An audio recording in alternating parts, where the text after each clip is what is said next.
இன்னைக்கு நம்ம என்ன குறள் பார்க்க போறோம்னா, குறள் எண் 461. அழிவதுவும் ஆவதுவும் ஆகி வழிபயக்கும் ஊதியமும் சூழ்ந்து செயல் அப்படின்னு சொல்றாரு வள்ளுவர். இதுக்கு என்ன அர்த்தம்னா, ஒரு பிஸ்னஸ் தொழில் ஸ்டார்ட் பண்றதுக்கு முன்னாடி ஃபர்ஸ்ட் அதோடைய லாஸ் எப்படி இருக்கும் அதை கால்குலேட் பண்ண சொல்றாரு. அதுக்கப்புறம் தான் இதோட கெயின் எப்படி இருக்கும், வருமானம் இப்படிலாம் இருக்கும் அப்படின்றத பார்க்க சொல்றாரு. அதுக்கப்புறம் இந்த நம்ம gain minus loss equal to profit, ஊதியம், அது எப்படி இருக்கும்னு பார்த்துட்டு அதுக்கப்புறம் தான் இந்த பிஸ்னஸ்ல இறங்க சொல்றாரு வள்ளுவர். உண்மைங்க.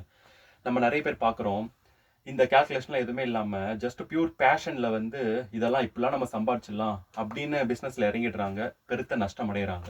அப்படி இல்லாமல் வள்ளுவர் சொல்கிற மாதிரி எடுத்த உடனே நம்ம இந்த பிஸ்னஸில் வர ரிஸ்க் என்ன, லாஸ் எப்படி இருக்கும் அப்படின்னு நம்ம திங்க் பண்ணி இது மூலமாக நமக்கு இவ்வளோ ஊதியம் வரும்னு பிளான் பண்ணோம்னா நமக்கு இந்த பிரச்சனை இருக்காது இல்லைங்களா? சிந்திக்கணுங்க. நன்றி.